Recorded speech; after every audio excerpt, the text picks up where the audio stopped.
Welcome sa Tinagalog Novela, damang-dama sa sariling wika. Huwag kalimutang mag-like, share, at mag-subscribe para sa mas marami pang kwento. Nanlaki ang mga mata ni Tobo. Malakas siyang kumatok sa counter at mariing nagsabi, "Isa ka ba sa mga nagpasimuno ng paggamit sa mga estudyante ko bilang Kane?" Umiling si Chris at nagsalita ng kalmado. "Hindi ako ganoon katapang para gawin iyon, alam kong mainitan ang ulo mo at matagal na tayong magkakilala. Ang planong ito ay galing sa nakakataas, wala tayong magagawa kundi sumunod." Sumigaw si Tobo, puno ng galit. Gamitin ang mga bata bilang Kane, ha? Ganito ba ang plano ng banal na simbahan para mahuli ang mga alkmista? Bahagyang nagbago ang mukha ni Chris at mahina ang boses na sabi niya. Ang pamuna sa banal na simbahan, kahit sa pribadong usapan, ay isang mabigat na krimen. Tigilan mo na iyang walang saysay na salita. Kung mahuli man nila ang isang alkmista, malaking karangalan iyon para sa kanila. At kahit pa mawala ng pagkakataon ng mga estudyante na mapasama sa gwardya o maging bahagi ng mga manggagawa, magiging mahalagang karanasan pa rin ito para sa kanila. Alam mong hindi madaling makabuo ng sariling karangalan. Dapat ko pa ba silang pasalamatan sa oportunidad na ito? Tugon ni Tobo ng may panunuya. Walang nagawa si Chris kundi sumagot ng may pagkalugmok. Masaya ka man o hindi, hindi na mababago ang sitwasyon. Bukod pa roon, kung babaguhin ang lugar ng pagsusulit sa huling sandali, tiyak na magdududa ang mga alkmista. Malawak ang koneksyon nila. Isa pa, kapag nakapagtapos ang mga estudyante, bilang gwardya man o manggagawa, haharap sila sa mga alkmista. Walang makakapagkubli sa kanila sa oras na iyon. Kaya nga, napakahalagang karanasan nito para sa kanila. Nakangunot ang noo ni Tobo ngunit tumigil na sa pakikipagtalo. Sa halip, lumingon siya sa matandang nasa likod ng counter. Old Luo, isa pang baso. Napakaraming bigat ng loob. Baka gusto mo dagdagan ko ng yelo. Natatawang sabi ng matanda. Napigil ni Tobo ang sarili at hindi na sumagot. Gitling. Dumating ang gabi. Pagsapit ng paglubog ng araw, bumagsak ng husto ang temperatura sa disyerto. Mahina ang buhangin sa pagpigil ng init kaya't mabilis itong lumamig. Nagsiga sina Dod Ian at Sham, tinakpan ng mga bato ang apoy upang makontrol ito. Gumamit sila ng tuyong halaman para sindihan. Nakahanap sila ng sapat na panggatong upang mapanatili ang apoy sa buong magdamag. Gutom na ako, reklamo ni Zack habang hinahaplos ang tiyan. Nakahiga si Dod Ian sa gilid ng apoy, ipinikit ang mga mata at nagsabi. Malapit na ring matapos ang 10 araw. Ngumiti si Zack at ipinikit din ang mga mata. Umupo si Mason malapit sa apoy at nagsabi. Matulog na kayo ng mahimbing. Napakahirap. Unay gutom lang pero ngayon pati lamig pinapahirapan tayo, reklamo ni Sham habang ikinukubli ang katawan sa apoy. Ngumiti si Mason at paminsan-minsan ay nagdagdag ng kahoy, alinsunod sa bilin ni Dod Ian na ang gising sa gabi ay dapat panatilihing nagliliyab ang apoy upang hindi lapitan ng mga hayop. Makalipas ang hating gabi, lalo pang bumaba ang temperatura. Humahampas ang malamig na hangin at kahit nasa tabi ng apoy, nanginginig si Mason. Dahil sa lamig at pagkabalisa, bigla siyang nahihi. Tumingin siya sa mga natutulog na kasama, tumayo at naglakad palayo. Nang ibaba niya ang kanyang pantalon, isang tuyong palad ang biglang sumakmal sa kanyang leeg. Nanlaki ang mga mata ni Mason, mabilis ang tibok ng puso, at puno ng takot ang kanyang mukha. Sa dilim, nakita niya ang kulubot na mukha ng isang matanda. Mahinang boses ang nagsabi, "Magaling. Huwag kang sisiga." Tumindig ang lahat ng balahibo sa katawan ni Mason. Gusto niyang humingi ng tulong pero halos mabalik ang leeg niya sa higpit ng hawak ng matanda. Dahil sa kanyang paggalaw, kaunting ingay ang umalangaw sa dilim. Naggising si Dod Ian at dahan-daang damilat, pilit hindi gumagawa ng ingay. Kumuha siya ng bato malapit sa apoy. Pero hindi sapat. Masyadong malayo. Nagpupumiglas si Mason, desperado. Napansin ng matanda ang pagkilos niya. Nanlamig ang mga mata nito at itinaas ang kabilang kamay. Sa mahina ngunit malinaw na liwanag ng apoy, nakita ni Mason ang isang patalim. Swish! Kasabay ng tunog, biglang may kumalabog. Nawalan ng ulirat si Mason. Ang bato ni Dod Ian ay tumama sa palso ng matanda, dahilan upang mabitawan ang patalim. Sumigaw agad si Dod Ian. May kaaway. Gumising kayo. Nagising sina Zack at Sham, kapwa kumuha ng bato at kinabahang nagmasid. Matalim ang tingin ni Dod Ian sa anino ng payat na figure. Sanay siyang mababaw ang tulog, lalo na sa ganitong panganib. Nang mapansin niyang wala si Mason, naghanda siya. At sa kanyang paglingon, nasaksihan niya ang nakakatakot na tagpo. Hindi niya inasahang tatama ang bato niya sa kamay ng kalaban. Buwisit! Sigaw ng matandang nakaitim na balabal. Nabitiwan niya ang patalim at nanginginig ang palso sa sakit. Inilayo niya si Mason at mabilis na kumuha ng maliit na berdeng bote mula sa dibdib. Binuksan ito at kumalat ang berdeng usok.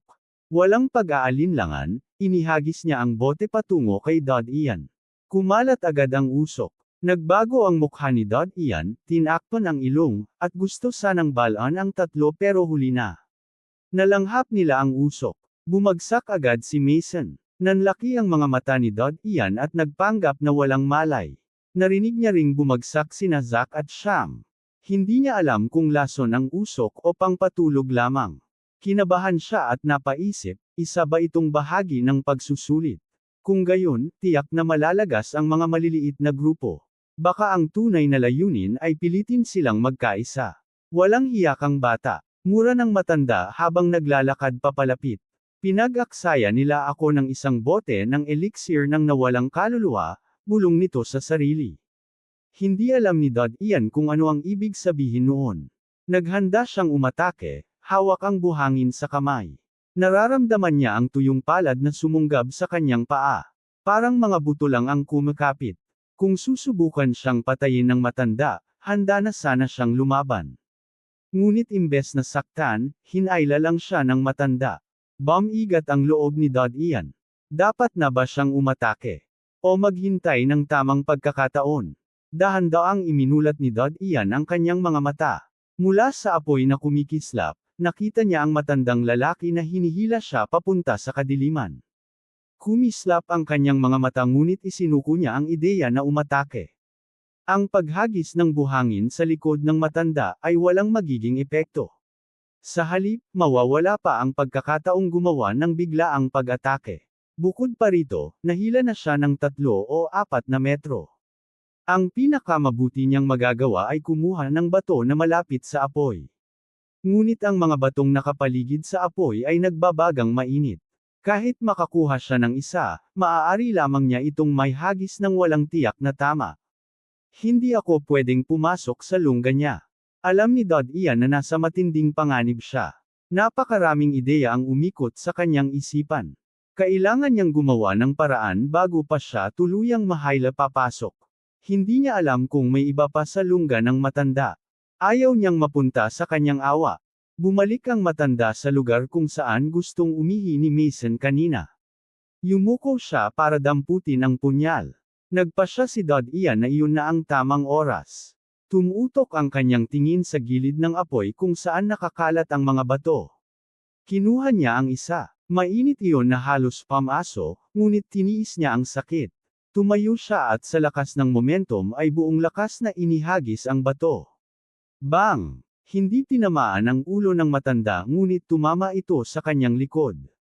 Napa-array ang matanda at muntik ng matambang ngunit hindi bumagsak. Lumingon siya at nakita si Dod Ian na tumatakbo palayo.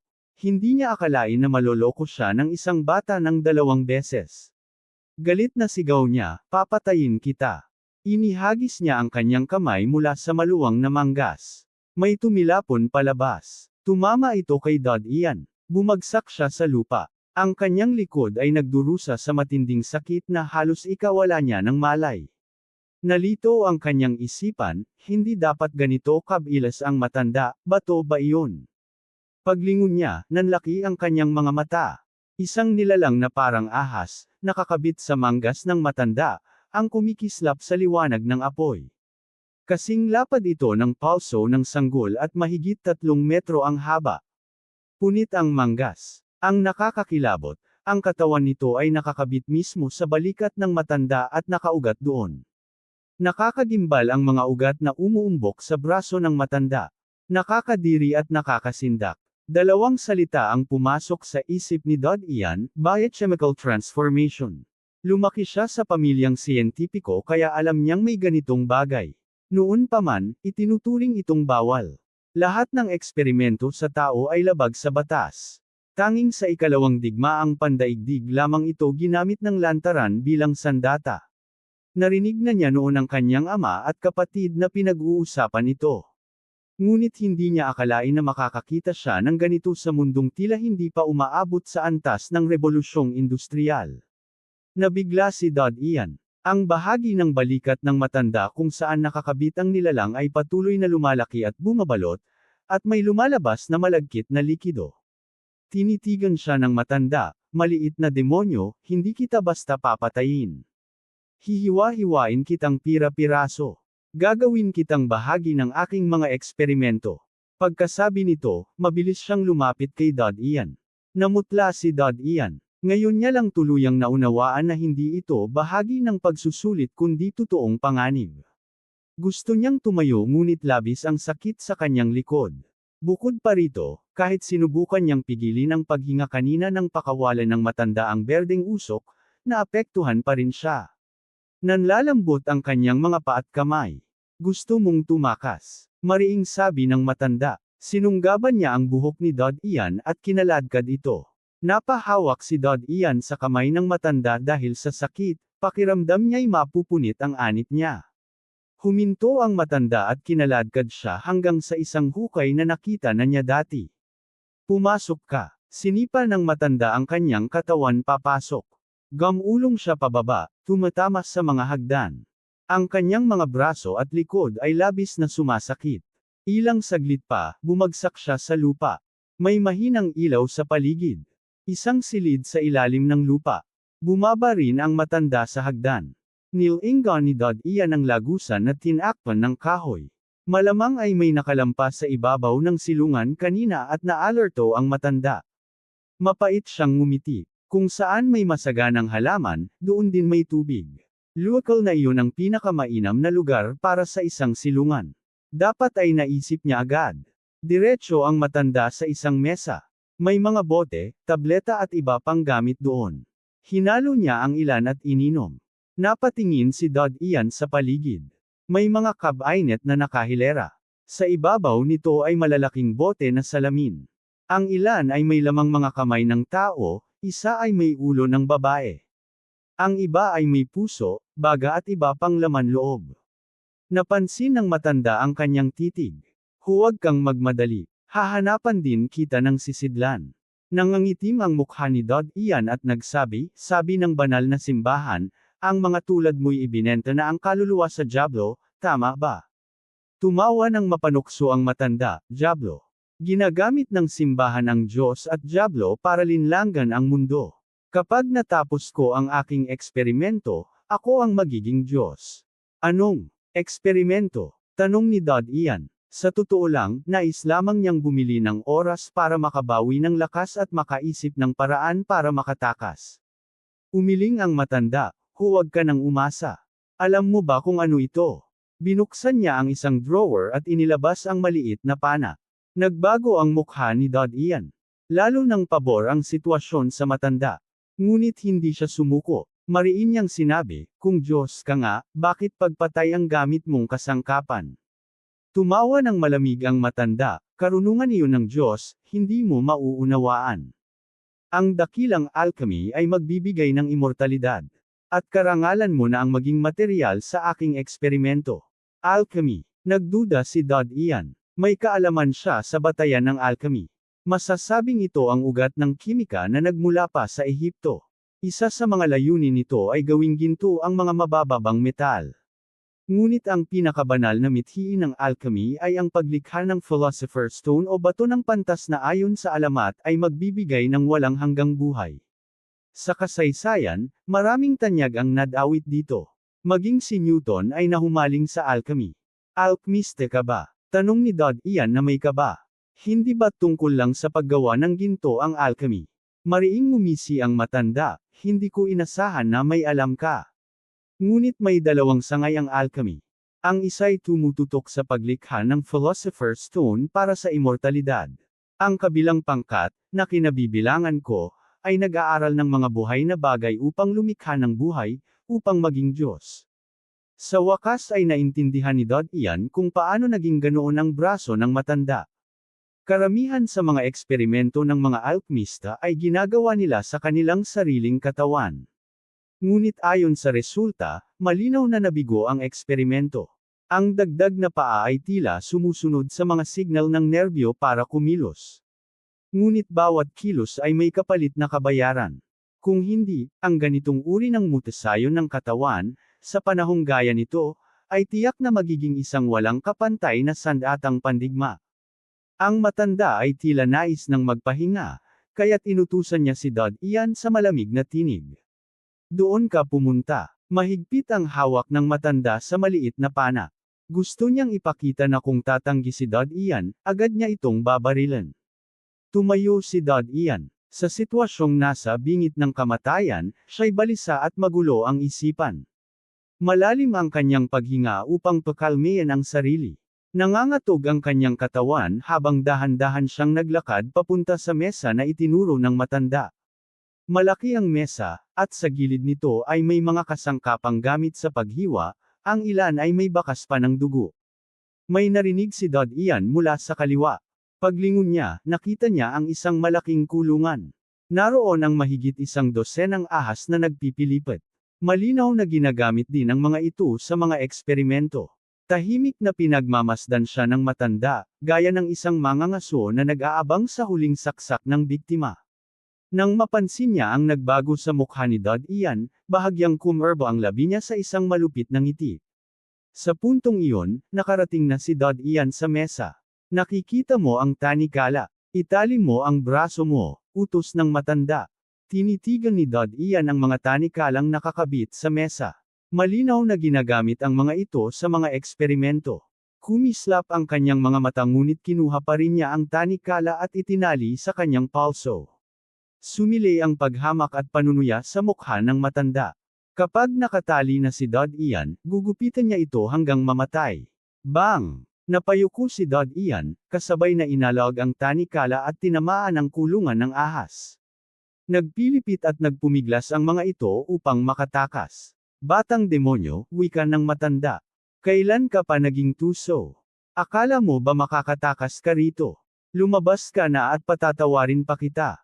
Minsan, hindi pinaniwalaan ni Dod Ian ang mga salita niya. Sinipa niya ang kulungan at ginamit ang mesa bilang panangga sa pana. Ang layunin niya ay makalapit upang magkaroon ng pagkakataon na makipagbuno. Bagamat may dagdag na bahagi ng katawan ng matanda, malaking konsumo ng lakas at isipan ang kontrolin iyon.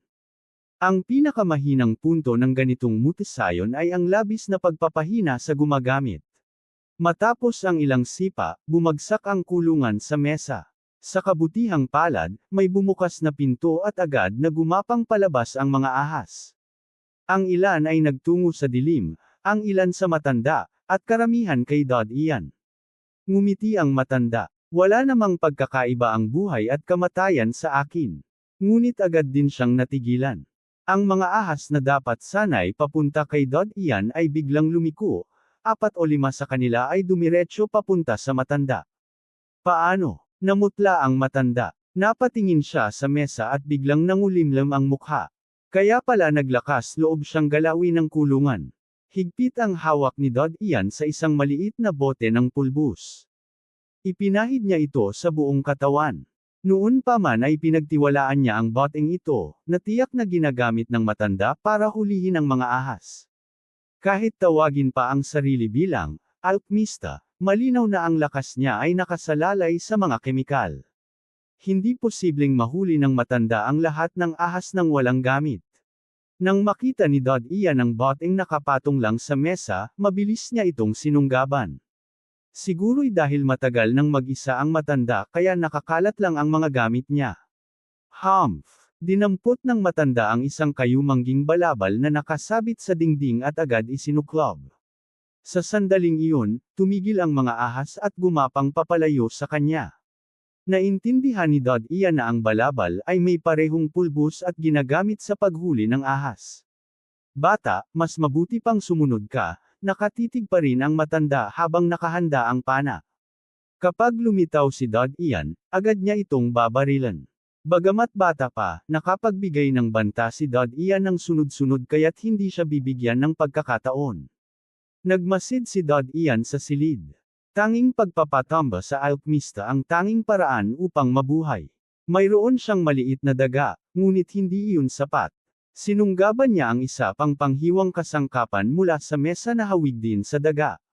Ngayon, napansin niya ang tumpok ng mga bote at garapon malapit sa bumagsak na kulungan.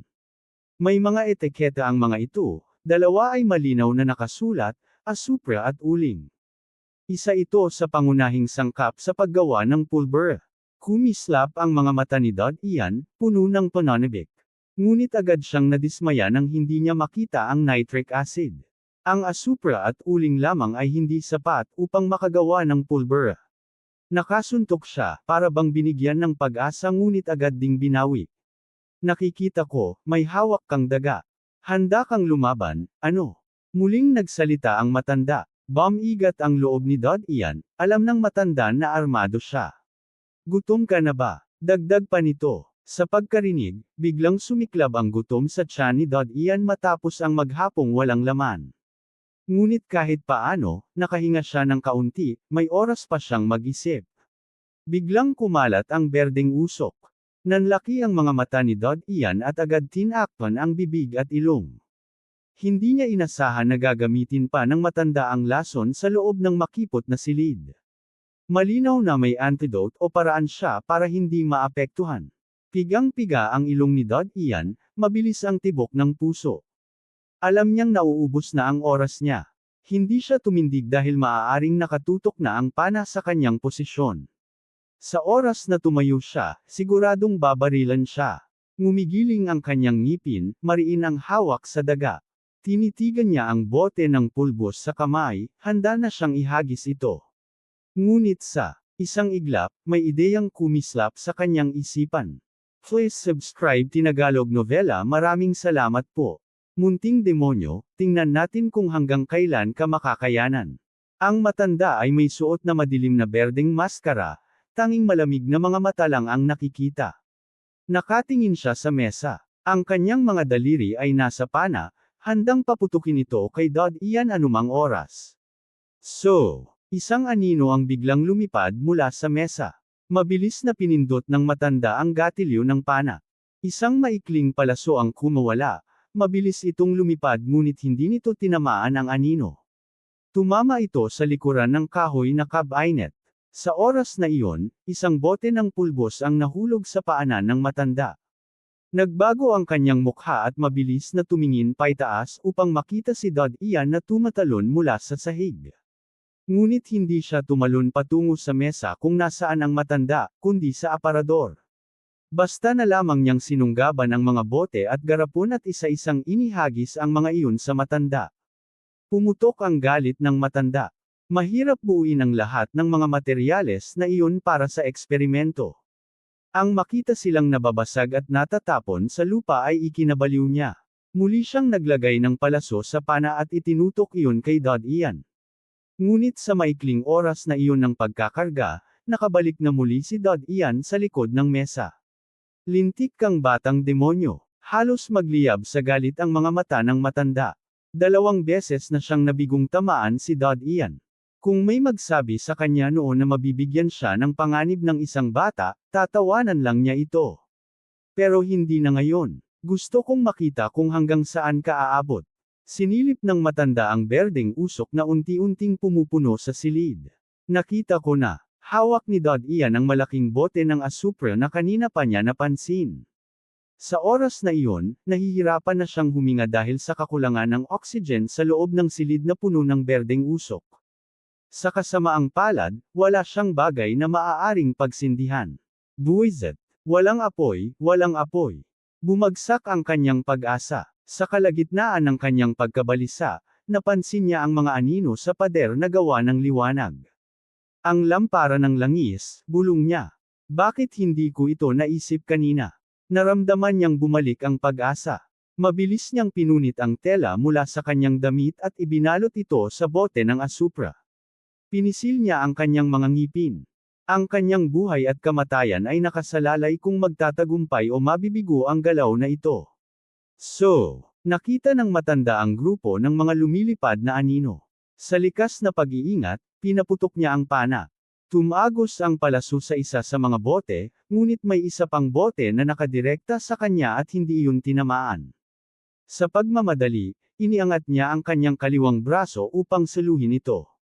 Sa kasamaang palad, iyon ang boteng may balot na tela. Nabiyak ito at kumapit ang asupre sa kanyang braso at damit. Nang iwas-iwas niya ang kanyang braso, nadali nito ang mesa at isa pang bote ang tumama sa lampara ng langis, dahilan upang ito ay matamba. Nakita ni Dod Ian na nasusunog ang tela kaya mabilis siyang damapa. Bang! Biglang umalangaw-ngaw ang tunog ng parang kulog sa buong silid.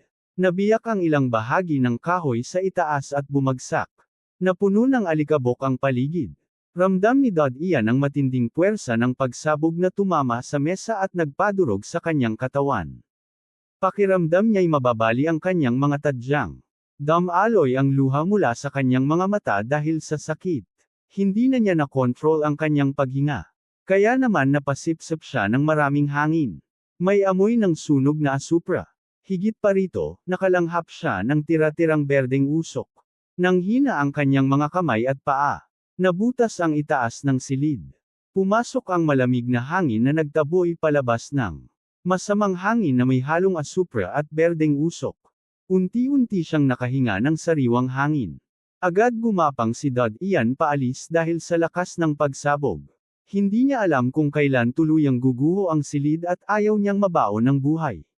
Sa resulta ng pagsabog, naputol ang liwanag ng lampara. Binalot ng dilim ang buong lugar.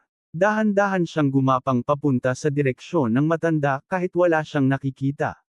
Inalala niya sa isip ang distansya kanina. Hindi nagtagal, naramdaman ng kanyang kamay ang isang basa, malagkit ngunit matigas na bagay. Namuo ang kaba sa kanyang mukha. Mga buto iyon ng matanda.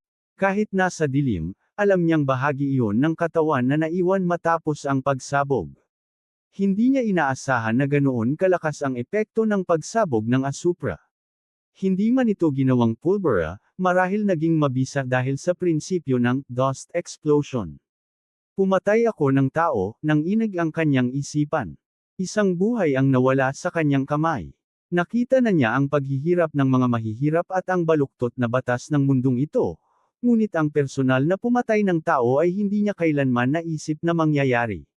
Nang inag siya sandali, sa kanya bamulong sa kanyang sarili, ginawa ko lang iyon para ipagtanggol ang sarili ko. Para mabuhay ako, kaya hindi iyon krimen, na puno ng kalungkutan ang kanyang puso. Matagal nang nawala ang tamang batas sa mundong ito, kaya kahit pa krimen iyon, sino ba ang huhusga sa kanya? Sa dilim na bahagyang tinatamaan ng liwanag ng mga bituin, bigla niyang naramdaman ang matinding pag-iisa at lungkot. Unti-unti niyang binitiwan ang tensyon sa kanyang katawan.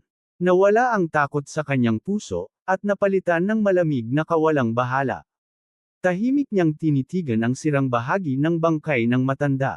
Mabagal siyang gumalaw, hindi para tumakas kundi para maghanap. Sinuri niya ang pana. Mahina, muling hinawakan ni Dod Ian ang bangkay ng matandang lalaki.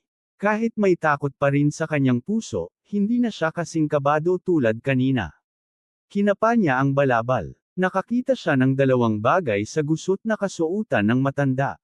Kinuha niya ang una at iniangat sa ilalim ng liwanag ng mga bituin para makilala ito. Isa pala itong maliit na kasangkapang pampaliyab ng apoy. Natuwa si Dod Ian. Sinubukan niyang gamitin ang polyab upang sindihan ang isang maliit na sulo. Di nagtagal, isang munting apoy ang nagliwanag sa dilim. Kitang-kita niya ang nabaling braso ng matanda mula siko pababa. Ang mga tadyang nito'y durog at ang katawan ay sunog. Mabilis ang tibok ng puso ni Dod Ian. Nang matiyak niyang hindi na gumagalaw ang dibdib ng matanda, nakahinga siya ng maluwag. May mga papel na nagkalat sa lupa at ang ilang bahagi ng damit ng matanda ay nawala dahil sa pagsabog. Habang lumalaki ang apoy, mas malinaw na nakita ni Dod Ian ang hitsura ng silid matapos ang pagsabog. Iba't ibang kagamitan ang nagbagsakan at nasira. Ang ilan ay natabunan ng buhangin na pumasok mula sa labas. Napansin niya ang pana na naputol ang tali. Malinaw na hindi na ito magagamit. Nalungkot ang isip ni Dod Ian. Naghahanda na sana siyang sunugin ng tuluyan ang silong nang may makita siyang ilang aklat sa kabilang dulo. Nilapitan niya ang estant at ang unang tumawag ng kanyang pansin ay ang aklat na pinamagatang, Alchemy of Life. Bukod dito, may iba pang aklat tungkol sa alchemy. Nakakita rin siya ng maliit na manual na walang pamagat. Binuksan niya ito. Alchemy Notes. Bulong ni Dod Ian, nagulat. Sinilip niya ang laman. Isa pala itong tala-erawan ng eksperimento ng matanda. Mas mahigit, kalendaryo ng higanteng pader. Taon 287. Panahon ng itim na nyebe. Maayos ang daloy ng eksperimento ngayon. Sigurado, para makalikha ng buhay ay kailangan kong gumamit ng tao bilang materyales. Ang problema ay kung paano makakahanap ng perpektong material. Pinagpatuloy ni Dod Ian ang pagbuklat. May mga tala ng eksperimento at iba pang pangyayari. Hindi na niya ito sinilip ng malaliman, bagkus itinago niya ito sa ilalim ng kanyang damit. Samantalang ang Alchemy of Life at iba pang aklat ay mabilis niyang sinuri.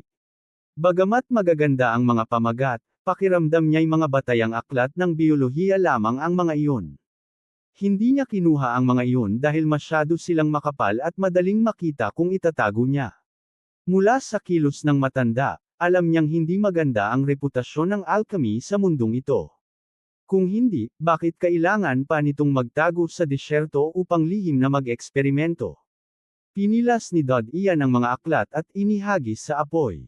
Idinagdag din niya sa katawan ng matanda. Nakakita siya ng lalagyan ng langis sa sahig at ibinuhos ito sa bangkay. Ang una niyang naisip, sirain ang lahat ng bakas. Habang kumakalat ang apoy, inakyat ni Dod Ian ang kahoy na hagdang dati niyang pinagbagsakan. Lumabas siya at sumilip muli sa butas. Sa siwang, bahagya niyang nakita ang kislap ng apoy. May bahid ng lungkot sa kanyang puso. Napabuntong hininga siya, sabay takbo pabalik sa kampo. Pagdating niya, nariyan pa rin ang nagliliyab na siga ngunit hindi na niya makita sina Mason at ang dalawa pa. Ayaw niyang umupo at magpahinga. Kahit pagod, nagsimula siyang maghanap ng bakas. Di nagtagal, nakakita siya ng mga bakas ng paghila at agad niya itong sinundan. Sa di kalayuan, may naaninag siyang gumagalaw na anino.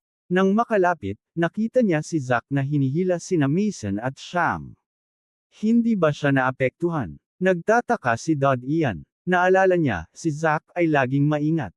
Malamang, nagkunwari itong patay, tulad din ng ginawa niya. Uminit ang puso ni Dod Ian sa nakita, si Zack, pilit na hinihila sina Sham at Mason. Itinali niya ang alchemy note sa kanyang binti gamit ang sinturon at sumunod kay Zack. Sino? Biglang napatalon si Zack, natakot sa ingay. Binitiwan niya sina Sham at Mason at dumampot ng buhangin na parang sandata. Ako ito, sabi ni Dod Ian. Nagulat si Zack, bumalik ka. Ayos ka lang ba? Anong nangyari sa halimaw? Naintindihan ni Dod Ian. Lihim pala siyang pinanood ni Zack habang nakikipaglaban sa matanda. Nakita rin nito ang mutasayon. Swerteng nakatakas ako. Dapat umalis na tayo agad. Hinawakan niya si Mason na humihinga pa. Nakahinga siya ng maluwag, hindi pala nakamamatay ang berdeng usok. Namutla si Zack sa takot. Paulit-ulit siyang lumilingon sa likuran ni Dod Ian na para bang may halimaw pa ring nakasunod. Nang inag ito at hinayla si Sham, sabay bulong, tatakbo tayo, baka mahuli pa tayo. Hinayla rin ni Dod Ian si Sham habang nasa hulihan. Sapat ang tubig sa lugar na iyon, ngunit kahit patay na ang matanda, walang kasiguraduhan na wala ng ibang alchemist na bibisita sa bukal. Kapag nakahanap sila ng susunod na tubig, mas handa na siya. Gitling-gitling-gitling. Ilang sandali makalipas. Sa ibabaw ng lihim na silid ng matanda, ilang anino ang dumating. Isa sa kanila ang naglabas ng maliit na lampara at nagsindi. Sinilip niya ang butas at nakita ang naglalagablab na apoy sa magulong silid. Patay na siya, wika ng isa. Isang magandang figure ang tumingin at malamig ang tinig ng magsalita, winawasak ang bangkay, sinusunog ang pugad. Mukhang ayaw nilang mag-iwan ng anumang bakas. Mga hayop at ang kanilang kalupitan. Tunay silang mga apostol ng dyablo, sabi ng isa pang matipuno. Matagal nang ipinagbili ng mga alchemist ang kanilang kaluluwa sa dyablo, dagdag nito. Para lamang makuha ang kapangyarihan, gagawin nila ang lahat, kahit pumatay ng kapwa. Pero bihira silang mag-away ng walang dahilan. Siguro may napakahalagang bagay na pinag-awayan. Kung nakarating lang tayo ng mas maaga. Tingnan nyo, anong klaseng puwersa ang kayang magwasak ng lugar na ito sa isang iglap. Itinuro ng magandang figure ang nasunog na silid at bumagsak na siwang, sabay sabi, mukhang taglay ng mga alchemist ang kakilakilabot na kapangyarihan ng dyablo. Makikita nyo rito, may mga yapak, biglang sabi ng matipunong lalaki. Agad na tumingin ang tatlo sa gilid ng bakas sa buhangin at nakita ang mga yapak. Nagbago ang mukha ng mahinhin na babae at nagsabi, mga yapak ng mga bata ito. Demonyo! Ang alkemistang ito ay sangkot sa eksperimento gamit ang tao. Mali ang pagkakatingin ko sa kanya. Mula sa siwang na dulot ng pagbagsak, tumalon siya pababa. Maya-maya, lumabas siyang muli, nakatayo ng matatag. Kung naroon si Dod Ian, tiyak na magugulat siya. 3 metro ang taas ng silid, kaya gaano kalakas ang kailangan para makatalon ng ganoon kataas. Isa pala siyang buhay, na alkemista. Hawak ng babae ang isang madilim na medalya na may 3 nakaukit na bituin. Ang paniniwala ng mga alkemista ay hindi kumikilala sa may likha o sa ama, kundi sa langit sa ibabaw nila. Ang ilan sa mga baliw na alkemistang salamangkero ay nais pang pinuhin ang mga bituin. Ang ganitong mga alkemista ay lumilihis ng landas at tinatawag na mga tagahula ng bituin. Ang mga tagahula ng bituin ay gumagamit ng hula upang kalkulahin ang kapalaran at tadhana ng isang tao. Hinahabol din sila ng banal na simbahan. Dahil napakasimple ng dahilan, ang kalooban ng ama ay tanging sa simbahan lamang maaaring ipahayag. Ang papa lamang ang maaaring magbigay kahulugan. Ang iba pa ay itinuturing na haka-haka ng masasamang kulto. Hindi ko inasahan na isa siyang makapangyarihang figura, napapikit ang mata ng matipuno. Ang isang sertipikadong 3 bituing alkemista ay dapat may pambihirang lakas. Para mapatay siya, tiyak na marami pang alkemista ang kasangkot, o baka naman, isang 4 na bituing alkemista mismo. Naging madilim ang mukha ng babae. Mag-utos ka ng mga tao para hukayin at kunin ang mga bangkay ng mga batang bihag. Kahit papaano, maaliw ang kanilang mga magulang sa katotohanang namatay sila dahil sa pagsusulit na ito. Sana makilala pa natin ang kanilang mga mukha, buntong hininga ng pandak. Hindi na nagsalita ang babae. Ikaw, maghanap ng mga pahiwatig sa paligid. Ako naman ang magdadala ng bangkay ng alkemista sa mga kabalyero. At tiyaking siyasatin ang lahat sa loob, sabi ng matipuno bago ito tumalon pababa. Hinugot ng babae at ng pandak ang kanilang mga sandata at nagsimulang maghanap ng mga bakas. Gitling-gitling-gitling. Mabilis lumipas ang 10 araw. Magkakatabing nakasando si Dod Ian at ang 3 pa sa tabi ng ilang halamang disyerto. Walang katapusang buhangin ang pumipigil sa kanilang paningin sa lahat ng direksyon. Tuyong-tuyo na ang kanilang katawan sa kakulangan ng tubig, at patuloy na tumataas ang init ng katawan nila. 10 araw na, mahina ang boses ni Mason habang ninunguya ang ugat ng damo. Aasa ba tayo sa sarili natin? Wala na akong lakas. Kung hindi dahil kay Dean, hindi natin kakayanin ang 10 araw na ito. Kung naalis tayo, baka tuluyang bumagsak ang kabuhayan ng pamilya natin, sagot ni Sham. Iwinasiwas ni Mason ang mata. Kaya nga lagi kong sinasabi, si Dean ang tagapagligtas ko. Tiningnan siya ni Dod Ian at sumagot, alam mong ako ang tagapagligtas mo, pero kagabi ayaw mo pa akong bigyan kahit kaunting tubig. Namula ang mukha ni Mason. Pagod na pagod lang ako at nahihilo. Pagbalik natin, araw-araw kitang pagbubuhusan ng tubig. Pati lola ko, ipagsisilbi kita. Umirap si Dod Ian. Ayokong maging lolo mo. Akala mo ba mura ang pakikipagkaibigan sa akin? May lakas ka pang magsalita, singit ni Zack na nasa kabilang tabi. Kung ganun, ikaw na lang ang bumalik at sabihin na nandito tayo. Ay mali, mali. Wala na akong lakas. Kaya ikaw na lang. May utang na loob. Ako sa'yo. Wala kang kwenta, masahol ka pa sa, binalingan siya ni Zack at tumalikod. Sa loob ng 10 araw, pinagdaanan nila ang maraming pagsubok. Sa kanilang pagsusulit ng kaligtasan, tila naging tunay na magkakapatid na sila. Naging tapat sila sa isa't isa, at doon nila mas nakilala si Mason bilang kuripot. Ting! Ting! Biglang umalangaw-ngaw ang tunog ng mga kampana. Paglingon nila, may dumarating na kamelyo na halos 5 metro ang taas, dahan-daang tumatakbo sa disyerto. May hinihila itong mahabang tabla na may gulong, mga 10 metro ang haba. Nakaupo rito ang 7 o 8 bata. Napatulala si Dad Ian. Malaki ang naging epekto ng radyasyong nuclear sa mundo, pero hindi niya akalaing ang mga gene ng kamelyo ay umunlad ng ganoon kalaki.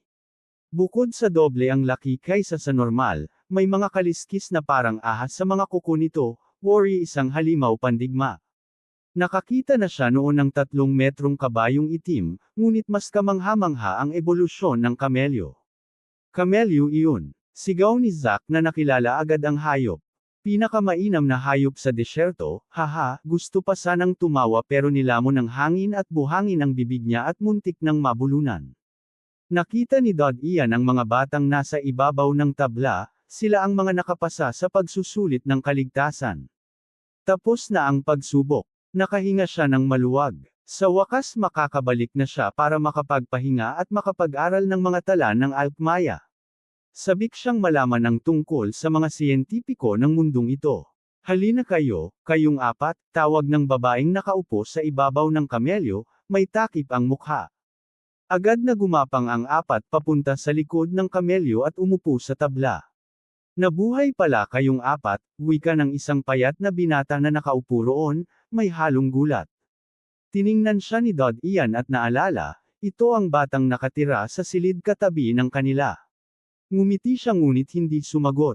Ipinagyabang naman ni Mason, siguro hindi niyo kami kilala. Kami ang pinakamalakas na grupo. 10 araw sa disyerto. Walang kwenta. Siguro kung 25 o 30, medyo mahirap. Pabulong na sabi ni Sham, tigilan mo ang kalokohan kung gusto mo pang maging kaibigan namin. Umiling si Zack. Ayan na, lumabas na ang tunay na kulay niya. Wala nang atrasan. Tumawa ng malakas si Mason. Ang kanyang halakhak ay bahagyang nagbigay ng saya sa katahimikan ng lahat. Napabuntong hininga ang payat na binata. Ako at ang 3 kasamahan ko sa silid, naghiwa-hiwalay. Swerte kayo at sama-sama pa rin. Kita sa mukha niya ang kalungkutan at panghihinayang. Iniwan siya ng kanyang mga kasama. Nang marinig iyon, nalungkot din ang iba pang bata, sapagkat halos lahat sila ay dumaan sa ganitong sitwasyon. Tahimik lang si Dad Ian. Itinaas niya ang paningin sa babaeng nasa likod ng kubo ng kamelyo, at sa maliit niyang puso ay pumasok ang isang katanungan, paano kaya siya nakasampa roon? Nakaupo sina Dad Ian at ang iba pa sa tabla na hinihila ng kamelyo habang papalapit ang grupo sa lugar ng pagkikita. Maraming mga estudyante ang nakatayo ng mayabang at mataas ang tingin. Bagamat mas kakaunti na ang bilang ng mga estudyante kaysa dati, kahanga-hanga pa rin ang resulta. Ang dami nilang pumasa. Gulat na sabi ni Mason. Marami sa mga bata ay galing sa iba't ibang pamilya, ngunit lahat sila'y sinanay ni Tobo. Hindi mahalaga kung mahina ka o babae, matapos ang pagsasanay, nagbago ang bawat isa. Dumaan sila sa matinding pagsasanay sa pagtitiis bago ang pagsusulit.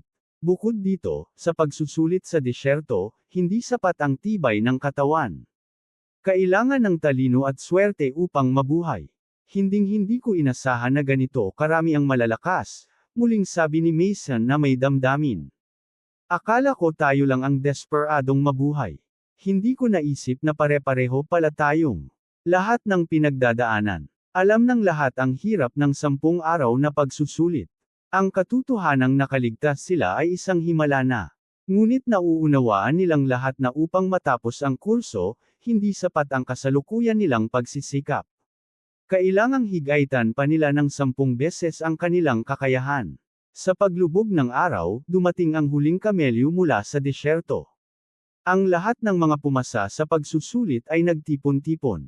Maya-maya, dumating ang isang malaking itim na karwahe at huminto sa harapan nila. Bumaba mula rito sina Chris at Tobo. Binuksan ni Chris ang pinto ng karwahe. Narinig ng mga estudyante ang kalansing ng mga tanikala. Mula roon ay lumabas ang isang baluktot na anyo na itinulak pababa. Natamba ito at bumagsak sa buhangin. Walang awang hinailan ni Tobo at Chris ang mga tanikala upang paluhurin ang lalaki sa harapan ng mga estudyante. Tahimik ang lahat. Tanging ang hangin sa disyerto ang naririnig. Nanlaki ang mga mata ni Dod Ian nang makita ang figure. Mahigpit niyang pinisil ang manggas ng kanyang damit at pinagpawisan ng malamig. Isa itong alkmista. At higit pa roon, mula ito sa parehong paksayon ng alkemistang kanyang napatay. Isa itong, buhay, na alkmista na nagsagawa ng eksperimento sa sariling katawan. At malubha ang resulta, matipuno ang katawan ng lalaki. Subalit mula sa kanyang balakang ay may lumabas na baluktot na buntot na nakapulupot sa kanyang katawan. Ang mukha niya'y puno ng laman na parang bukol-bukol. Sa kaliwang palso'y tumubo ang isang matalim na butong parang gulok. Ngunit ang pinaka-nakakakilabot ay nasa kanyang dibdib, nakatubo ang matutulis na pangil mula sa gitna nito. Hindi na ito maituturing na isang tao. Napatitig ang lahat. Ang mga batang kailanman ay hindi pa nakakakita ng alkmista ay nanlaki ang mga mata sa takot at pagkagulat. Tumingin-tingin si Tobo at ngumisi ng malamig. Una sa lahat, binabati ko kayo sa pagpasa sa pagsusulit ng kaligtasan. Maari ko pa kayong pahirapan ng 6 pang buwan. Pangalawa, may mga bagay na dapat niyong malaman. Sinipa niya ang lalaki upang bumagsak. Ito, dapat sinabi na ng mga magulang ninyo kung ano ang mga alkmista, mga alagad ng demonyo. Nag-ingay ang mga bata. Hindi nila inaasahan na makakakita ng alkmista sa kanilang harapan. Nagbalik sa kanilang isip ang lahat ng kwento tungkol sa kasamaan ng mga alkmista. Ang anyo ng lalaking iyon ang nagpatunay, wala nang duda, siya'y halimaw. Sa pagkakataong ito, nagkubli ang mga alkmista sa lugar ng pagsusulit. Kaya maraming estudyante ang hindi pinalad, paliwanag ni Chris. Pero sa kabutihang palad, walang nasawi. At dapat ko kayong batiin, dahil karamihan sa mga nakatagpo ng alkmista ay hindi natakot kundi lumaban. Itinaas niya ang kamay at nagsabi, narito ngayon ang isang kabalyero ng liwanag. Muling nag-ingay ang mga bata, puno ng galit. Ang mga kabalyero ng liwanag ay hindi kabilang sa militar.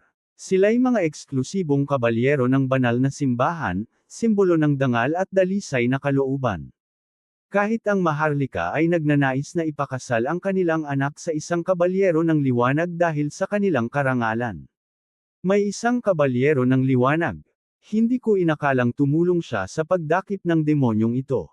Sobrang saya ko. Gusto kong makita siya. Gusto kong makilala siya. Namangha sina Mason, Sham at Zack. Lahat ng estudyante ay naiinggit sa mga nakatulong sa kabalyero ng liwanag sa pagdakip ng alkmista. Isipin na lang ang karanasan, isang napakagandang pagkakataon iyon.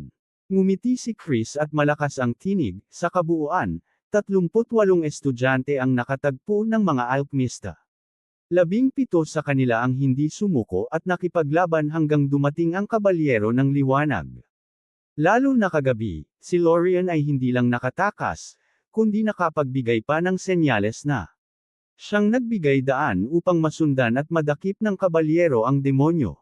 Idinedeklara ko na lahat ng kandidato na tumulong sa kabalyero ng liwanag ay gagawarin ng ikalawang antas ng meritong militar. Ito ay maitatala sa inyong pamilya. Kapag kayo'y naging gwardya, magsisimula kayo bilang kapitan at may karapatang maging kabalyero ng militar. Pagkarinig nito, maraming estudyante ang nakaramdam ng inggit. Malayo ang agwat ng isang gwardya at isang kabalyero. Bagamat mas mababa pa rin ang ranggo ng militar na kabalyero kaysa sa kabalyero ng liwanag, mataas pa rin ang kanilang katayuan. Kapag naging commander ng kabalyero ang isang tao, mas mataas pa ang ranggo niya kaysa sa ilang maharlika. Samantalang ang mga kabalyero ng liwanag, kahit mga maharlikay nag-aagawan upang mapasama sila sa kanilang pamilya. Bukod pa roon, dagdag ni Chris, 10 araw ang nakalipas, may natuklasan ang mga kabalyero ng liwanag na bakas ng paa malapit sa isang lihim na base ng mga alkmista. Pinaniniwalaang may isang nakatakas. Kung sino man iyon, lumantad na upang igawad ko sa iyo ang iyong gantimpala. Nagulat ang lahat. Nagtinginan sila sa isa't isa. Nanikip ang dibdib ni Dod Ian. Nakita niya sina Zack at Sham na nakatingin sa kanya, hinihintay ang kanyang reaksyon. Tatlo lang silang nakakaalam ng katotohanan. Kitang-kita niya ang pananabik at inggit sa mga mata ng dalawa. Bumigat ang kanyang damdamin. Pagkatapos nilang tumakas, sinadya niyang burahin ang kanilang mga bakas upang hindi masundan ng ibang alkmista. Nang patayin niya ang alkmista, inilihim niya ito hindi dahil inaasahan niya ang pagdating ng kabalyero ng liwanag, kundi upang iwasan ang iba pang alkmista. At sa pag-iisip ngayon, tama ang ginawa niyang pagtatago. Nakatali pa rin sa kanyang binti ang mga tala ng alkmista. Kung madiskubre ito ng kabalyero ng liwanag, hindi niya alam kung gaano kalaking kasalanan iyon. Please subscribe Tinagalog Novela. Maraming salamat po.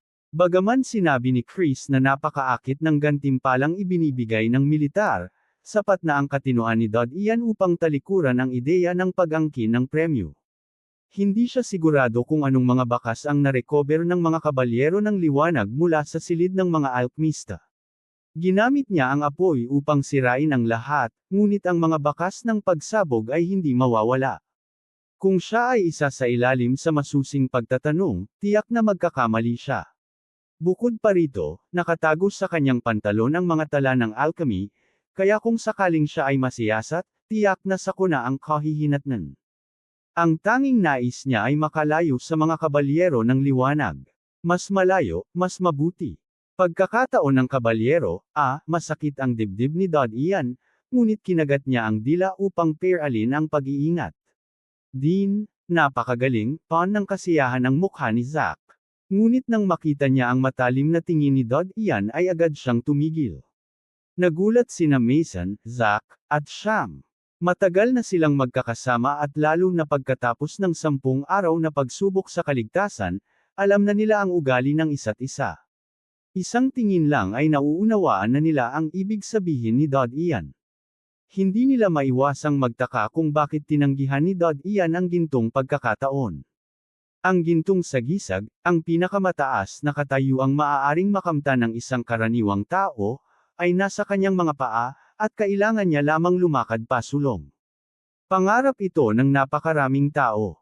Ngunit dahil sa titig ni Dod Ian, tumahimik silang tatlo. Hindi sila nagsalita. Nirerespeto nila ang desisyon ni Dod Ian, gaano man ito kahirap paniwalaan. Alam nilang hindi nila siya mapipilit, kaya pinili na lamang nilang manahimik. Napakunot ang noo ni Chris nang walang sumagot. Sa sandaling iyon, may biglang nagsalita, ako. Isang pandak na batang kinakabahan. Ang lumapit. Nakahinga ng maluwag si Chris at ngumiti, binabati kita, bibigyan ka ng gantimpala ng instructor at maisusulat ito sa iyong talaan sa sambahayan. Ngayon, saksihan natin kung paano paparusahan ng kabalyero ng liwanag ang demonyo. Mula sa malaking itim na karwahe ay lumabas ang isang tao. Nakasuot siya ng pilak puting baluti, isang binatang matipuno at makisig. Napuno ng pananabik ang mga bata. Para sa mga karaniwang tao, higit na mahalaga at kaibig-ibig ang mga kabalyero ng liwanag kaysa mga aristokrata. Tinitigan ni Dod Ian ang kabataang kabalyero. Ano ang kanyang gagawin? Gagawarin ba niya ng parangal ang batang umangkin ng tagumpay ni Dod Ian? Naramdaman niyang bahagyang nagsisi. Kung alam lamang niya na ganoon lang kasimple ang lahat, sanay siya na ang lumapit. Pinagalitan niya ang sarili sa sobrang pag-iingat. Ngunit alam niyang huli na. Wala na siyang magagawa kundi isantabi ang lahat. Ang pagiging maingat ay palaging mabuti. Lumapit ang kabalyero sa alkmista at may ngiting hinugot ang espada. Ako, si Melk, sa ngalan ng Ama, ay magpapasya sa kapalaran ng demonyong ito. Ang liwanag ay palaging magtataboy sa lahat ng dilim. Sa isang iglap, ibinaba niya ang espada at pugutan ng ulo ang alkmista. Tumalsik ang dugo, gamulong ang ulo, at nabalot ng pulang mantsa ang buhangin. Napatras ang maraming bata sa takot, ngunit agad itong napalitan ng sigawan ng kasiyahan. Sabay-sabay nilang inulit ang sinabi ni Milk, ang liwanag ay palaging magtataboy sa lahat ng dilim. Dahan-daang sumabay si Dad Ian upang hindi mapansin, ngunit sa kanyang isipan ay sumisigaw siya, wala ba sa inyo ang nakakita na ang dugong tumulo sa buhangin ay kasing pula ng sa atin? Sa mundong ito, karaniwan ang pampublikong paglilitis. Para sa maraming tao, isa itong libangan. Matapos linisin ang espada, umalis si Milk. Sina Chris at Tobo naman ay nagbalik ng mga bata sa espesyal na lugar ng pagsasanay ng mga besurero. Pagbalik nila, bigla nilang napagtanto kung gaano kahalaga at kapanatag ang kanilang dating sira-sirang silid. Gitling gitling gitling. Balitang narinig ko, 8 ang nahuli ngayong mga alkmista, nakangiting sabi ni Dasha habang nakaupo sa malambot na upuan. Kahanga-hanga ang nagawa mo. Naniniwala ako na pagkatapos ng espesyal na pagsasanay na ito, maipapadala ka na sa paaralan ng mga ngaso. Mapait na ngumiti si Tobo. Hindi akin ang pinakamaraming kredito. Sa katunayan, ang batang henyo mula sa pamilya Mel ang pumatay sa isang alkamistang may 2 bituin. Ang angka ng Mel ay muling bumabangon, may ngiting tugon ni Dasha. Narinig ko rin na may isang bata na nakatakas mula sa isang alkamistang may 3 bituin, na kalaunan ay natagpo ang patay. Ayon kay Tobo, ayon sa kabalyero ng liwanag, marahil isang alkamistang may 4 na bituin ang nakapatay, base sa pinsalang iniwan doon. Nanlaki ang mata ni Dasha. Matagal nang walang aktibidad ang mga alkamistang may 4 na bituin. Kung naroon nga siya sa disyerto, kahit kayo at ang mga kabalyero ng liwanag, wala nang makakabalik na alkmista. Huminga ng malalim si Tobo. Sa susunod na may ganitong misyon, gusto kong ipaalam mo sa akin. Ayokong malagay sa dilim. Napabuntong hininga si Dasha, pagod na ako. Sabay yan upang iwasan ang pag-uusap. Napangiti si Tobo at magalang na umalis. Gitling gitling gitling. Kalendaryo ng higanteng pader. Taon 271. Panahon ng tag-ulan. Handa na ang eksperimento. Lubusan ko nang naunawaan ang estruktura ng katawan ng tao. Ngayon ay gagamitin ko ang sarili kong katawan para sa eksperimento. Malapit na, ang pangalan kong si Roseyard ay mananatiling nakaukit sa bulwagan ng alkmista bilang immortal. Ako rin ang magiging bagong tagapaglikha. Palihim na pinag-aaralan ni Dad Ian ang mga tala ng alchemy kapag walang tao. Ang alkmista na nagtangkang baguhin ang sarili niyang katawan ay isinulat ang lahat ng detalye. Sa nanginginig na sulat, dama ni Dad Ian ang matinding kasabikan ng alkmista. Pagkabigo, ano ang mga dahilan? Ang mga ugat at daluyan ng dugo ay maayos na nakakabit. 2 beses na itong sinuri. Dapat ay matagumpay ang eksperimento. Bakit hindi ko makamit ang kaparehong lakas ng mga kabalyero ng liwanag? Saan nagkamali? Paalala ni Dad Ian ang mutisayon sa balikat ni Roseyard. Naitala yun bilang nabigong eksperimento sa mga tala ng alkemista. Ngunit ang buong atensyon ni Dad Ian ay nakatuon sa katagang-ang parehong lakas ng mga kabalyero ng liwanag. Layunin ba nila na lumikha ng sarili nilang kabalyero ng liwanag? Hindi, marahil ay nais lamang nilang makamit ang parehong antas ng kapangyarihan ng mga kabalyero ng liwanag.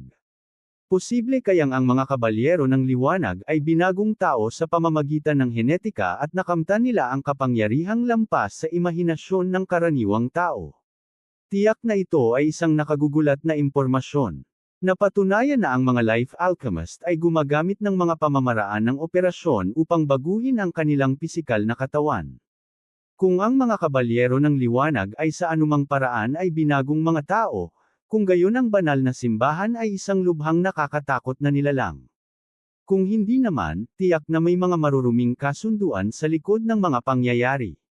Nagulat si Dad Ian. Nagpatuloy siyang magbasa. Naglalaman ang mga tala ng alkemista ng 10 taong karanasan sa eksperimento na personal na itinala ni Roseyard. Pagkatapos ng kabiguan sa sariling pagbabago, naging maingat siya ayon sa tala. Kaya't dumudukot siya ng mga bata upang gawing eksperimento. Kapag naging matagumpay, papatayin niya ang bata. Pagkatapos ay ibinabahagi niya ang mga detalye at resulta sa simbahan ng kadiliman. Kapag nakapagtala siya ng sapat na gawa, ito ay ituturing na isang serbisyo at makakakuha siya ng ranggo at mas malaking kapangyarihan at yaman. Nabanggit sa mga tala na ang simbahan ng kadiliman ay binubuo ng mga alkemista, tagagawa ng gayuma, puppeteers at iba pang kasapi ng malalaking pangkat. Hindi lamang sila mga tao sa labas ng pader kundi kabilang din ang mga maharlika, karaniwang tao mula sa mga tirahan at barong-barong, gayon din ang ilang sundalo. Sa madaling sabi, kung ang banal na simbahan ay nakatayo ng buong pagmamalaki sa ilalim ng araw, ang simbahan ng kadiliman, naman ang halimaw na nakatago sa dilim ng gabi. Ang banal na simbahan, ang militar, ang simbahan ng kadiliman, bulong ni Dodd Ian. Sa kanyang pananaw, ang tatlong puwersang ito ay parang tatlong haligi na nasasangkot sa lahat ng nagaganap sa loob at labas ng higanteng pader ng Silva. Sa ngayon, hindi niya alam kung alin ang pinakamainam na salihan, ang militar o ang banal na simbahan. Ngunit tiyak na hindi niya pipiliin ang simbahan ng kadiliman. Masyado pa akong kaunti ang nalalaman, malungkot na buntong hininga ni Dodd Ian. Hindi niya alam kung saan tatango sa hinaharap. Hindi niya matanggap ang mahigpit na limitasyon ng militar. Ang banal na simbahan naman ay nakatuon sa pananampalataya. Hindi niya makakayang harapin ang sariling budi kung doon siya hahanap ng kanlungan. Makikita sa mga tala ng alkemista na ang iba't ibang puwersa na nakapaloob sa banal na simbahan ay sa katunayan ay mga siyentipiko mula sa iba't ibang larangan. Ngunit anumang pangkat ng siyentipiko na walang pakialam sa batas at walang konsensya ay walang pinagkaiba sa demonyo. Pakiramdam ni Dodd Ian na bilang isang hamak na walang estado, mahirap para sa kanya na umangat sa tuktok ng mundo. Ngunit hindi niya kailanman inisip na madali ang umangat sa langit. Sa kanyang isipan, isang ideya ang lumitaw, gaano kaya kadali ang mamuhay bilang isang normal na tao. Ngunit nang maisip, iyon, naalala niya ang matalim na salita ng isang aristokratang babae. Nabuo sa kanyang alaala ang mapagpakumbabang tindig ng mag-asawang Juris sa harap ng mga maharlika. Naalala rin niya ang halos pagkawala niya ng buhay sa kastilyo ng mga hunter. Dahan-dahan niyang ipinikit ang mga mata at tinanong ang sarili. Kaya mo bang mamuhay ng normal? Ano ang magiging katayuan mo kung ganoon? Makakatakas ka ba sa sakuna kapag dumating muli? Hindi. Sa hinaharap, kapag nanganganib ang kanyang buhay, wala siyang magagawa upang lumaban. Dahan-dahan niyang iminulat ang mga mata. May bagong ningning ng katatagan sa kanyang mga mata. Kahit kapalit ng kalayaan. Kahit itakwil ko ang aking paniniwala. Kahit isuko ko ang habag. Kailangan kong mabuhay. Kahit nasa kadiliman, hahanapin at huhukiin ko ang sarili kong daan papunta sa liwanag. Hinawakan niya ang isang maliit na bakal na piraso at hiniwa ang kanyang braso ng isang sugat na singhaba ng daliri. Pinipigilan niya ang sakit habang nanlamig ang kanyang mga mata at bamulong, Dodd Ian, damhin mo ang sakit na ito. Ikaw ang nag-isip ng kaduwagang ideya. Karapat-dapat ka ba sa mga sakripisyo ng iyong mga magulang at kapatid na babae na binigay sa iyo ang tanging pagkakataon upang mabuhay? Mariin niyang tinitigan ang dugo na umaagos mula sa kanyang braso, na parabang paalala ng sakit na kanyang nararamdaman. Tahimik niyang pinaalalahanan ang sarili na sa hinaharap, gaano man karami ang hirap o hadlang na makaharap, hinding-hindi niya babaguhin ang kanyang landas. Hinding-hindi niya hahayaan na siya'y kontrolin ng mundong ito. Pagbalik ni Mason sa silid, nakita niya ang dumadaloy na dugo sa braso ni Dodd Ian. Agad niya itong dinala sa klinika. Gitling. Mga nagsasanay na scavenger. Mabilis ang panahon at sa isang iglap ay lumipas ang 3 taon. Tapos na rin ang espesyal na pagsasanay at ngayon ay araw ng pagtatapos. Makakauwi na rin tayo sa ating mga magulang, nakangiting sabi ni Zack. Siya lamang ang tapat na anak sa silid, buwan-buwan siyang umuuwi upang dalawin ang kanyang mga magulang. Sina Dodd Ian, Mason at Sham ay paminsan-minsan lang bumibisita, at madalas ay sulat na lamang ang ipinapadala nila. Ngumiti si Dodd Ian. Sa nakalipas na 3 taon, malaki ang kanyang ipinagbago. Ang kanyang balat ay hindi na kasing puti ng dati kundi kulay trigo na malusog dahil sa araw. Umabot na sa 1 metro at 60 sentimetro ang kanyang taas, kaya't isa siya sa pinakamatangkad sa kanilang pangkat. Gayong 12 taong gulang pa lamang siya ngayong taon. Hoy, ito ang pinaka-espesyal na silid sa buong dormitoryo. Tayong apat ay nakatapos ng pagsasanay. Nakangiting sabi ni Macon, ipinapakita ang kanyang mapuputing ngipin. Sabi ni Sham, sana sa hinaharap, kapag nasa militar na tayo, iisa ang mapuntahan nating unit. Pero kung sakaling magkahiwa-hiwalay tayo, huwag ninyong kalimutang pumunta sa pub ng pamilya ko, libre ko. Matagal nang naririnig ni Dod Ian at ng iba pa ang tungkol sa tavern ng pamilya ni Sham. Tumawa si Mason at sumagot, syempre. Halina, baka mahuli tayo, sabi ni Dod Ian. Sabay-sabay silang lumabas patungo sa malaking bakuran ng paaralan. May mga dosenang estudyanteng nag-uusap-usap. Malungkot na sabi ni Mason, 3 taon na ang nakalipas, higit 300 tayo noon. Sadyang maswerte tayo at nakapagtapos. May mga hindi pa dumarating, sagot ni Sham. Nabilang ko na noon, 106 lamang ang magtatapos. Tumingin si Zack sa kakahuyan sa labas ng bakuran at itinuro iyon. Sino sila at bakit sila pumupunta sa ating pagtatapos? Sabay-sabay na tumingin sina Dod Ian, Sham at Mason sa direksyong itinuro niya. Nakita nila si Tobo, ngunit may 8 iba pang kasama siya. Sila'y nag-uusap at nagtatawanan. Lahat sila ay nakasuot ng mariringgal na kasuotan. Lahat ng mga estudyante ay nakahanay ng maayos sa isang tuwid na linya. Humarap si Tobo sa 8 pang individual at inutusan sila, kayo, maghintay. Pagkatapos ay lumakad siya sa harap ng lahat. Napangiti siya ng bihira at nagsalita. Una sa lahat, binabati ko kayo. Sa wakas, mula sa pagiging basura ay naging tunay kayong mga mandirigma. Ngunit, ang tunay na pagsubok ay magsisimula pa lamang sa sandaling ito. Iiwan ninyo ang mainit na duyan na ito, at haharap sa mga sitwasyon na may tunay na kamatayan. Ang kanyang malakas na tinig ay umalangaw-ngaw. Maraming estudyante ang nagulat, dahil hindi lahat ay naintindihan ang tunay na kahulugan ng mga salita ni Tobo. Kumislap ang mga mata ni Dod Ian. Alam niya na ipapahayag na ni Tobo ang bago nilang pagkakakilanlan bilang mga scavenger. Tiningnan ni Tobo ang mga estudyanteng puno ng pagtataka bago siya nagpatuloy. Mula sa sandaling ito ng inyong pagtatapos, magkakaroon kayo ng bagong pagkakakilanlan. Hindi bilang mga guard, kundi bilang mga scavenger. Scavenger. Nagtinginan ang lahat sa isa't isa. Alam ko, karamihan sa inyo ngayon lamang narinig ang salitang ito. Mabagal na paliwanag ni Tobo. Diretso na akong magsasalita. Ang mga scavenger, kung ikukumpara sa antas ng trabaho, ay mas mataas kaysa sa mga guard. Sa katunayan, kapantay sila ng mga knight ng militar. Ngunit ang mga knight ay tapat sa legion at sa mga pamilyang maharlika na kanilang pinaglilingkuran. Para sa akin, sila ay mga duwag. Samantalang ang mga scavenger ang tunay na huling depensa ng sangkatauhan. Napatulala ang lahat. Kapantay ng isang knight. Isang napakabantog na katayuan. Ni sa kanilang panaginip ay hindi nila inaasahan na makakamit nila ito matapos ang 3 taong hirap at pagtitiis. Tiningnan ni Tobo ang mga masisiglang mukha ng estudyante at nagpatuloy sa malamig na tinig.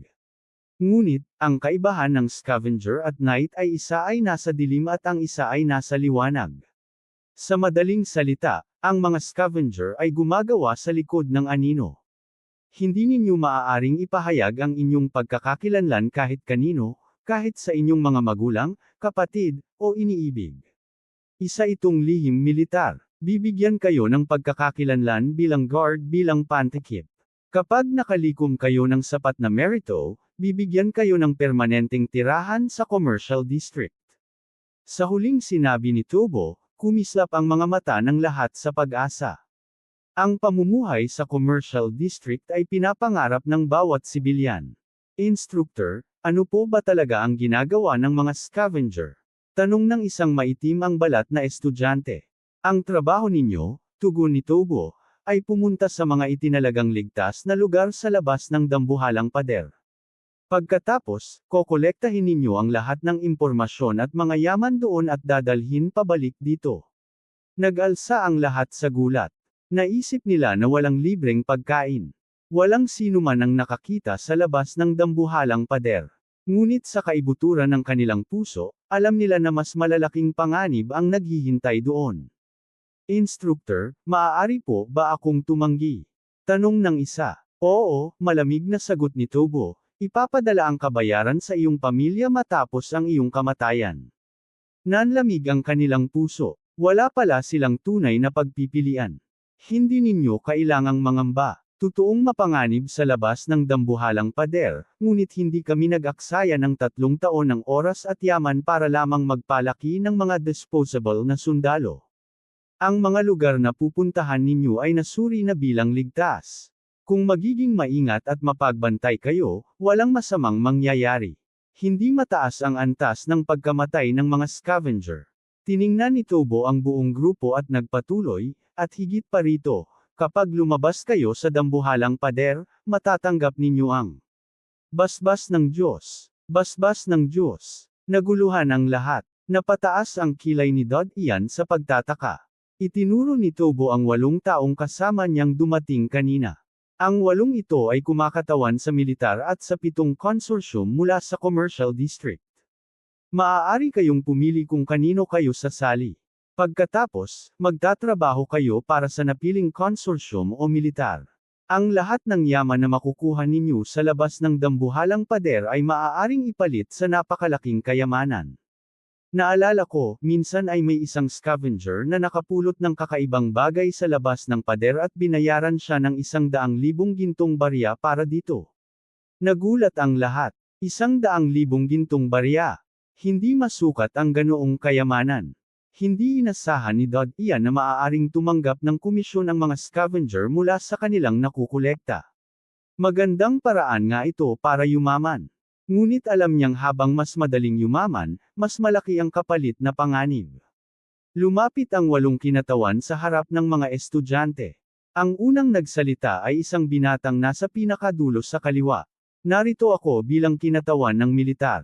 Ang sino mang nais sumali sa hukbo ay lumapit lamang sa akin para pumirma ng kontrata. Kung sasali kayo, maaari kayong manirahan sa commercial district sa lalong madaling panahon. Ako naman ay mula sa Sterling Consortium. Maaari naming ibigay ang karapatang makapasok sa commercial district. Ang aming komisyon ay 10%, sabi ng isang babaeng elegante ang bihis. Sunod-sunod na nagpakilala ang iba pang kinatawan tungkol sa kanilang consortium at mga kontrata. Naunawaan ni Dod Ian na ang training center ay sinusuportahan ng 7 consortium at ng militar. Hindi maaaring pasanin ng militar mag-isa ang napakalaking operasyong ito nang hindi napapansin ng mga maharlikang pamilya. Malinaw na nagkasundo ang lahat ng partido na hatiin ang gastos at mga resulta. Sa kanyang pagtataka, wala roong kinatawan mula sa Holy Church. Samantala, ang ibang mga bata ay nagsimulang lumapit sa mga kinatawan upang pumili. Karamihan sa kanilang alok ay halos magkakapareho dahil sa kompetisyon, kaya't wala ring gaanong pinagkaiba. Dean, dapat sa parehong consortium tayo pumili, sabi ni Mason. Bahagyang tumanggo si Dod Ian. Alin sa mga consortium? O baka militar na lang? Tanong ni Sham. Ikaw ang magtanong sa kanila ng mga kondisyon, sagot ni Dod Ian, sabay lakad papalapit kay Tobo. Instructor, alin po ang pinakamainam na piliin? Diretso siyang tiningnan ni Tobo. Namangha siya kay Dod Ian. Mula pa sa simula, mabilis ang pag-unlad nito sa pamamagitan ng walang sawang pagsasanay. Namukod-tangi rin ang kanyang marka sa pagsusulit, at maging sa 3 taon ay laging kahanga-hanga ang kanyang pagganap. Commandant si Tobo at Bamulong. Maganda ang tsansa mo sa alinman sa kanila dahil bibigyan kanila ng espesyal na alok.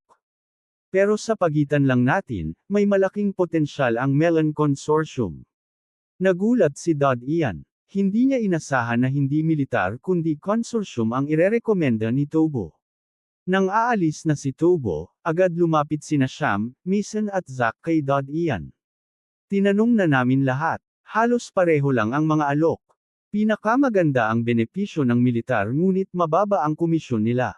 Sa mga consortium naman, mas mataas ang komisyon kaysa militar. Halimbawa, si Lorian sumali sa Sterling Foundation. Binigyan siya ng 15% mula sa lahat ng makukuha niya at buwan-buwan pang basbas ng Diyos, sabi ni Sham. Ano? Sa sandaling iyon, sumigaw sa tuwa ang marami sa paligid. Nilainggan ng lahat ang pinagmulan ng ingay. Nakita ni Dodd iyan ang ginoong kinatawan ng Sterling Foundation. Please subscribe Tinagalog Novela, libre lang yan kaibigan, maraming salamat po.